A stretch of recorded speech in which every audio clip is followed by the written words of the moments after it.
Bonjour à toutes et à tous, je m'aperçois que j'ai fait une grosse bêtise, donc je retourne la vidéo, j'avais oublié d'allumer le micro.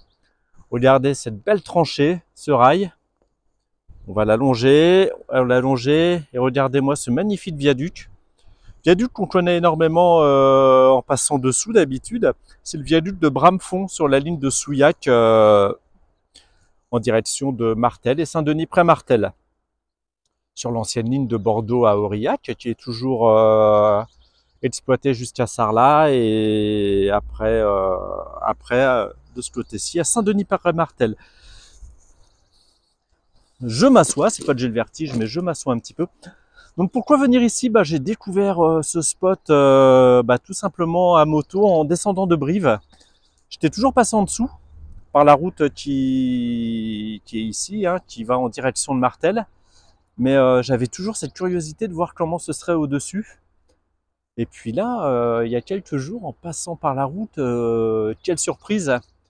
Et donc j'ai décidé de pique-niquer, mais aussi de faire cette petite vidéo et de vous montrer ce sublime viaduc de Bramefond. Donc pourquoi faire cette vidéo? Tout simplement, une fois de plus, pour pester un petit peu et pour garder un aspect historique de ce qu'était la voie de chemin de fer. Car fin 2022, SNCF Réseau a revendu, pas confié, mais a revendu la portion de ligne de Souillac à Baladou au département du Lot. Et donc le syndicat mixte des voies vertes du Lot va y installer une voie verte, une fois de plus. Et je vais vous dire une chose, c'est un petit peu mon sentiment, hein. Je vais vous faire part de mon sentiment. Vous me direz ce que vous en pensez. Pourquoi toutes ces voies vertes? Vous allez voir dans les liens, il y a un coût à toutes ces voies vertes. Vraiment, c'est pas gratuit, c'est pas anodin. Le Lot espère faire 161 km de voies vertes et le coût est à 28,8 millions. Donc ce n'est pas rien. Et mon deuxième sentiment, c'est que la destruction est organisée de manière très méthodique. Vous allez voir sur une vidéo entre Cahors et Capdenac que j'ai visité hier. Je ne sais pas si elle va être postée avant ou après. Donc entre Cahors et Capdenac, SNCF Réseau a donné la gestion de la ligne au syndicat mixte des voies vertes du Lot pendant 30 ans. Syndicat qui va organiser la transformation de la voie en piste cyclable et piste pédestre. On sait que ça ne reviendra jamais le train, il ne faut pas se leurrer à moins qu'il y ait vraiment un Big Bang. Et donc sur la ligne, on peut s'apercevoir que le déferrement a commencé. Il a commencé à Arcambal, entre Cahors et Arcambal, tout de suite au début de la ligne, hein, histoire de dire non, on ne fera pas revenir de train. Et après à Cajarc où il y a un musée du ferroviaire, où il y a des voies, où il y a un autorail Picasso, où il y a des draisines, où on pourrait faire des petites animations, hein, des animations avec des trains qui circuleraient sur quelques centaines de mètres, quelques kilomètres, pas beaucoup. Mais tout ça, ça a été déféré très vite. Comme ça, on empêche le train d'être là. Moi, je pense que c'est vrai, c'est volontaire. Hein, il n'y a pas de mystère. Et là, c'est pareil. Donc, devant nous, on a la direction de Baladou. Derrière nous, Souillac. Et c'est cette portion de voie qui a été vendue pour être transformée en voie verte et éviter tout retour du train. Évidemment, c'est le début de la ligne. Comme ça, on empêchera tout train de revenir. Et le plus rageant dans l'affaire, c'est que, vous voyez l'autoroute derrière, à gauche, l'autoroute A20, elle coupe la voie.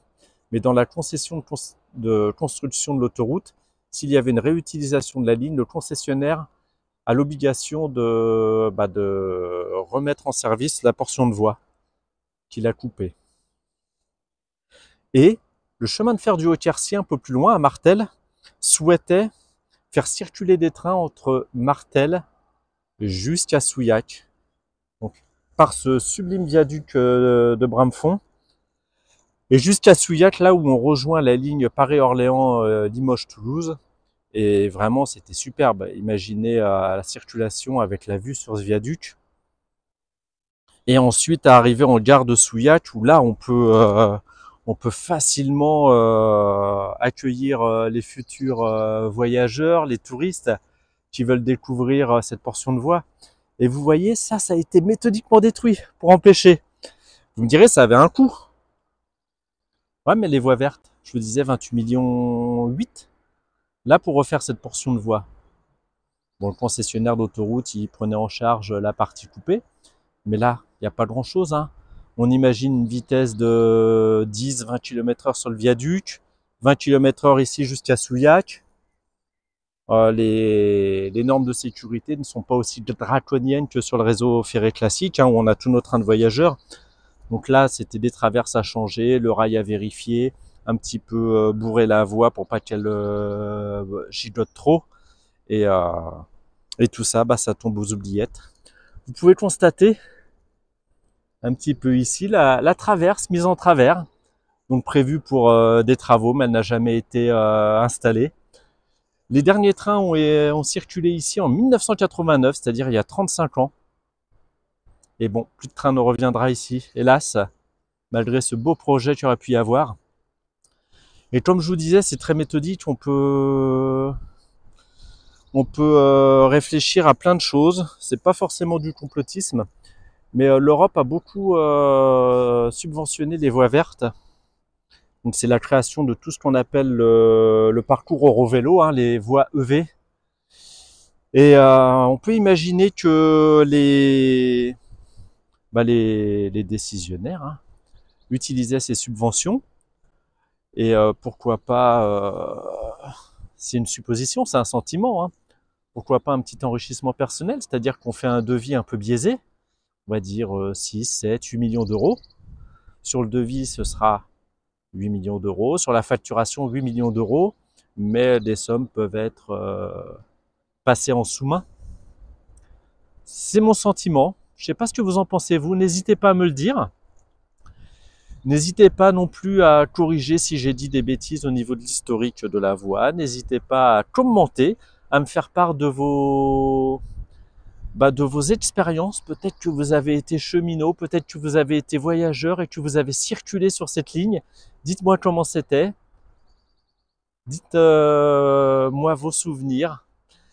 N'hésitez pas à liker cette vidéo, à la partager. C'est pas une vidéo qui sera rémunérée, hein. Je n'ai que très peu d'abonnés. Je n'ai que très peu de vues. Je suis pas une grosse chaîne. C'est vraiment pour le plaisir du ferroviaire et pour garder une trace un peu dans l'histoire. Voilà, ce sera sûrement un parcours pédestre, cyclable. Et cette pauvre voie va disparaître alors qu'elle ne demandait qu'à servir. Bonne journée, et puis là on se rend à Martel. Nous voici au niveau de la halle marchandise de Le Pigeon, halle qui appartient au chemin de fer touristique du Haut-Quercy, situé à Martel. Et comme vous pouvez le constater, il y stocke pas mal de petites choses, des restes de viaducs, je pense, des traverses. Cette locomotive vapeur dans un sale état, mais bon, elle est là pour décorer. C'est deux rames qui ressemblent un petit peu au tramway du Mont Blanc, donc je ne sais pas si c'en est ou pas, n'hésitez pas à me le dire. Et comme vous pouvez le constater, de nombreux rails et également de très nombreuses traverses pour l'entretien de leur voie, hein, de leur ligne. Et comme je vous le disais sur une autre vidéo, c'est bien dommage parce que comme ils souhaitaient revenir vers Souillac, c'était un projet via le viaduc de Bramefond. Ben, vous voyez, les traverses étaient là, il n'y avait plus qu'à en installer. C'est des traverses béton, plutôt en bon état, normalement, sinon elles ne seraient pas installées ici, hein, elles seraient mises en destruction. Et vous voyez, il y avait de quoi faire. Et c'est vraiment dommage que le département ait voulu sacrifier cette portion de voie. Et de mémoire, je crois que le chemin de fer du Haut-Quercy souhaitait acquérir toute la ligne, hein, jusqu'à Souillac, donc en rachetant pas mal d'endroits, cette halle marchandise. Mais il y aurait aussi, d'après ce qu'on peut lire sur différents forums, des bisbilles avec le propriétaire de l'ancienne gare de Le Pigeon. On va essayer de s'en rapprocher sans se faire tirer à bout portant à coups de fusil. D'après les témoignages, ça se passerait très mal entre les deux entités, donc le propriétaire particulier et l'association. Est-ce qu'il n'a pas bloqué pour pas qu'il y ait de circulation devant sa gare? Vous savez, énormément de personnes achètent des maisons au bord des voies parce que c'est pas cher, rachètent des anciennes gares parce que les bâtiments sont bien construits, sont assez volumineux. Et pour pas trop cher, on peut avoir une sublime demeure. Ils savent qu'il peut y avoir un retour du train par endroit, hein, pas partout. Mais ce sont les premiers à être contre le retour du train. Hélas. Et surtout que c'est pas une circulation touristique tous les dimanches pendant la période estivale qui est vraiment très dérangeante, hein. On va s'accorder là-dessus, mais bon. Comme vous le savez, il y a énormément d'antiferroviaires. Bon, comme vous pouvez le constater, c'est presque invisible, hein, la gare. On voit qu'elle est bien rénovée, la toiture est toute belle en ardoise. On voit que la façade est belle également. Mais bon, on va pas y accéder. Le mieux, ça aurait été d'accéder aux voies et de longer la voie derrière. Mais vous savez que même si les voies ne sont pas parcourues, il faut éviter d'y aller. Hier, je suis allé sur la voie entre Cahors et Cap-de-Nac, tout simplement parce que elle était à quelques mètres de la route. Et je savais qu'il n'y avait aucun train qui pourrait passer. Alors, par le fait que la voie était coupée en amont, en aval, aucune circulation pouvait arriver. Et puis j'ai vraiment circulé sur des endroits très sécures. Une dernière vision. Dernière vue plutôt de cet endroit. Et on continue notre route jusqu'à Martel. Et bien comme vous pouvez le constater, nous sommes juste à la sortie de Baladou. Et on a la voie, hein, qui est juste à côté de la route. Bon, je me suis un petit peu... je suis pas au meilleur endroit. Sinon, pour revenir sur le sujet de la voie verte entre Souillac et Baladou, comme je vous le disais, hein, pour moi, c'est une destruction méthodique, hein, voulue. Parce que quand vous faites la route, pour l'avoir faite de nombreuses fois et encore aujourd'hui, entre Souillac et Baladou, vous n'avez rien. Mais rien. Rien d'intéressant, rien de touristique, rien de... Il y a juste le viaduc qui est sympa. Ensuite, rien d'autre. Et ça, c'est ce qui me conforte dans mon sentiment, hein, de destruction méthodique du patrimoine ferroviaire. À moins que ce ne soit qu'une première étape pour rejoindre Martel. Là, Martel, il y a vraiment quelque chose. C'est une cité médiévale. C'est très touristique. Il y a le chemin de fer du Haut-Quercy. Chemin de fer touristique du Haut-Quercy. Et là, il y a ce qu'il faut, mais entre Baladou et Souillac, vraiment rien. On va regarder le rail, comme je vous le disais. C'est un rail américain de 1917. J'avais réussi à faire des photos d'il y a 12-13 ans où on y trouvait l'inscription. On va longer un tout petit peu. On va longer, on va voir si on retrouve ces inscriptions. Vous avez vu, la voie, elle est belle quand même, hein. Le rail n'est pas dans un état pitoyable.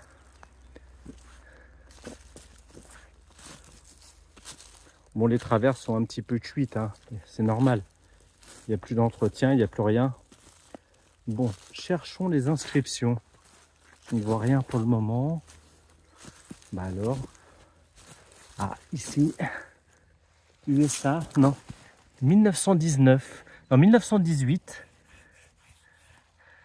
1918. USA.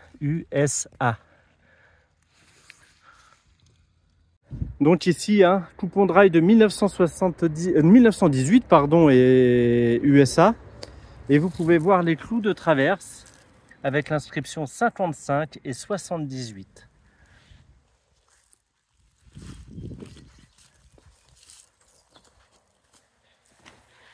Voilà, l'avenir nous le dira, hein, si d'ici quelques années il y aura un projet de voie verte jusqu'à Martel. Je pense que c'est le but, hein, quand on voit la décision actuelle. Et bien comme vous pouvez le constater ici, j'ai reçu des documents de la part de Luc Levert sur LinkedIn, qui est journaliste freelance à la Vie du Rail. Vous pouvez le constater, il m'a transmis les renseignements techniques de la ligne, daté de 1978, très beau document. Regardez ici les déclivités de la ligne, jusqu'à 20 pour 1000, ça grimpait bien, hein. Pour l'autre côté ça redescendait, mais une belle grimpette. Et puis là nous avons les vitesses limites, donc 40 km/h pour les trains de voyageurs et les trains de marchandises, et les autorails pouvaient circuler à 60 km/h ou 65 km/h. Et comme je vous le disais, face à la route, c'est difficile d'être compétitif, hein, sachant que la route, elle, pouvait circuler facilement à des vitesses plus élevées.